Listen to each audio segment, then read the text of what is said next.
Philosophy, before it was separated from physical science, was traditionally considered as science. The greatest philosophers in history were considered as modern-day scientists, with celebrity status. Although some were never appreciated during their lifetime, meaning that they died poor, their works have been studied by modern scholars. As a result, they've received countless accolades and awards which have in turn placed unimaginable monetary value on their work. The top philosophers, therefore, are the ones who have placed the greatest influence and impact on humans worldwide. These intellectual geniuses basically embraced rational thinking when studying the world around us, even beyond, into space. Here are top 10 most influential philosophers in history. Number 10. John Locke. The most important thinker of modern politics is the one most directly responsible for Thomas Jefferson's rhetoric in the Declaration of Independence and the rhetoric in the U.S. Constitution. Locke is referred to as the father of liberalism because of his development of the principles of humanism and individual freedom. It is said that liberalism proper, the belief in equal rights under the law, begins with Locke. He penned the phrase, government with the consent of the governed.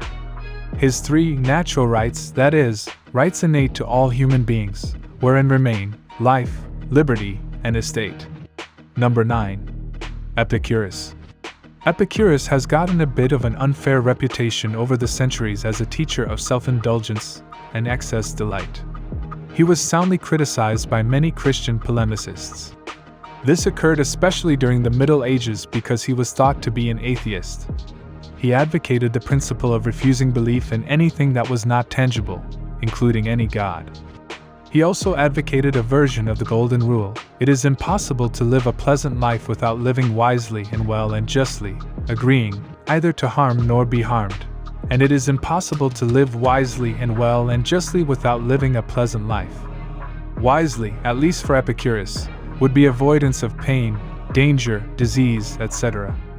Well would be proper diet and exercise, and justly in the Golden Rule's sense of not harming others because you do not want to be harmed. Number 8. Zeno of Citium. You may not be as familiar with him as most others in this video, but Zeno founded the school of Stoicism. Stoicism comes from the Greek stoa, which is a roofed colonnade, especially that of the Poikile, which was a cloistered piazza on the north side of the Athenian marketplace in the 3rd century BC. Stoicism is based on the idea that anything which causes us to suffer in life is actually an error in our judgment, and that we should always have absolute control over our emotions. Rage, elation, and depression are all simple flaws in a person's reason, and thus, we are only emotionally weak when we allow ourselves to be. Put another way, the world is what we make of it. Epicureanism is the usual school of thought considered the opposite of Stoicism, but today many people mistake one for the other or combine them. Stoicism argues that mental peace must be acquired out of your own will, not to let anything upset you. Death is a necessity, so why feel depressed when someone dies? Depression doesn't help. It only hurts. Why get enraged over something? The rage will not result in anything good. And so, in controlling one's emotions, a state of mental peace is brought about. Of importance is to shun desire. You may strive for what you need, but only that and nothing more. What you want will lead to excess, and excess doesn't help but hurts. Number 7. Avicenna.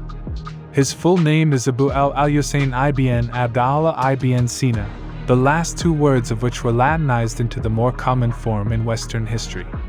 He lived in the Persian Empire from c. 980 to 1037. The Dark Ages were not so dark. Aside from his stature as a philosopher, he was also the world's preeminent physician during his life. His two most well-known works today are the Book of Healing, which has nothing to do with physical medicine, and the Canon of Medicine, which was his compilation of all known medical knowledge at that time. His Book of Healing deals with everything from logic, math, music, and science. He proposed in it that Venus is closer than the Sun to Earth. Imagine not knowing that for a fact. The Sun looks a lot closer than Venus, but he got it right. He rejected astrology as true science since everything in it is based on conjecture, not evidence. Number 6. Thomas Aquinas. Aquinas will forever be remembered as the guy who supposedly proved the existence of God, by arguing that the universe had to have been created by something, since everything in existence has a beginning and an end. This is now referred to as the first cause argument, and all philosophers after Aquinas have wrestled with proving or disproving the theory. The Greek means one who moves while not moving, or the unmoved mover. Aquinas founded everything he postulated firmly in Christianity, and for this reason, he is not universally popular today. Even Christians consider that, since he derived all his ethical teachings from the Bible, he is not independently authoritative of any of those teachings.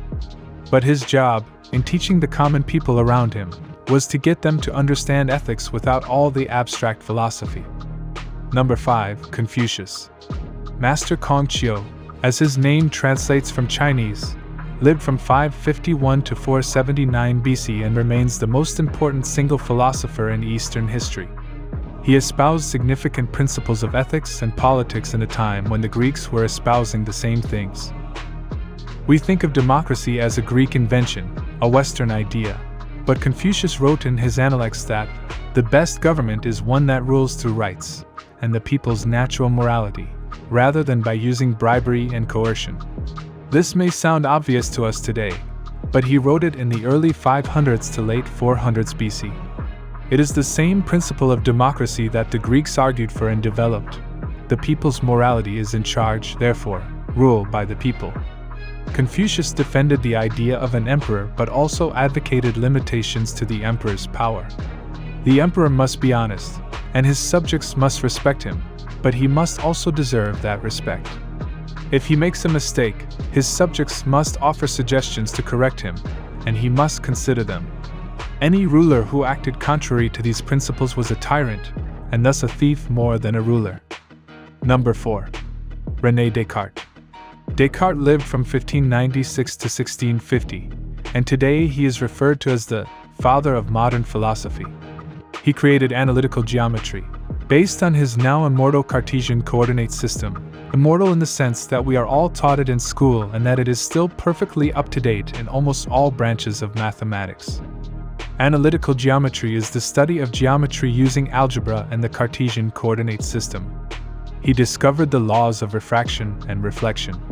He also invented the superscript notation still used today to indicate the powers of exponents. Number 3. Augustine of Hippo. Aurelius Augustinus lived in the Roman Empire from AD 354 to 430.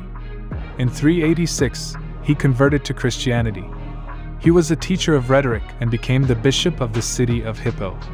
His Confessions, The City of God, and Enchiridion are among the most influential works of Western thought. Augustine's work in metaphysics, ethics, and politics remains important today. Key among these accomplishments are his metaphysical analysis of time, his ethical analysis of evil, and his examination of the conditions for justified war. Number 2. Plato. Plato lived from 428 to 348 BC and founded the Western world's first school of higher education, the Academy of Athens. Almost all of Western philosophy can be traced back to Plato, who was taught by Socrates and preserved through his own writings some of Socrates' ideas. If Socrates wrote anything down, it has not survived directly.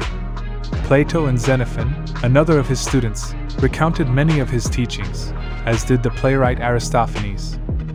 One of Plato's most famous quotations concerns politics. Until philosophers rule as kings or those who are now called kings and leading men genuinely and adequately philosophize, that is, until political power and philosophy entirely coincide, while the many natures who at present pursue either one exclusively are forcibly prevented from doing so, cities will have no rest from evils, nor, I think, will the human race. He means that any person in control of a nation, city, or city-state must be wise and, if they are not, they are ineffectual rulers. It is only through philosophy that the world can be free of evils. Plato's preferred government was one of benevolent aristocrats, those born of nobility, who are well educated and good, who help the common people to live better lives. He argued against democracy's proper rule by the people themselves since, in his view, a democracy had murdered his teacher, Socrates. Number 1. Aristotle. Aristotle is the first to have written systems to understand and criticize everything from pure logic to ethics, politics, literature, even science. He theorized that there are 4 causes, or qualities, of anything in existence. The material cause, which is what the subject is made of, the formal cause, or the arrangement of the subject's material, the effective cause, the creator of the thing, and the final cause, which is the purpose for which a subject exists. Aristotle is also the first person in Western history to argue that there is a hierarchy to all life in the universe, that because nature never did anything unnecessary as he observed, then, in the same way, this animal is in charge of that animal, and likewise with plants and animals together. His so-called ladder of life has 11 rungs, at the top of which are humans. Aristotle had something to say on just about every subject, whether abstract or concrete, and modern philosophy almost always bases every single principle, idea, notion, or discovery on the teaching of Aristotle. His principles of ethics were founded on the concept of doing good rather than merely being good. A person may be kind, merciful, charitable, etc., but until he proves this by helping others, his goodness means precisely nothing to the world, in which case it means nothing to himself. That's all for this video. I hope you enjoyed it. Let us know your thoughts in the comments section below. If you haven't already, then don't forget to subscribe and press that like button. Also hit the bell icon, so you can never miss new updates from us. Thank you for watching, and we will meet you in the next one.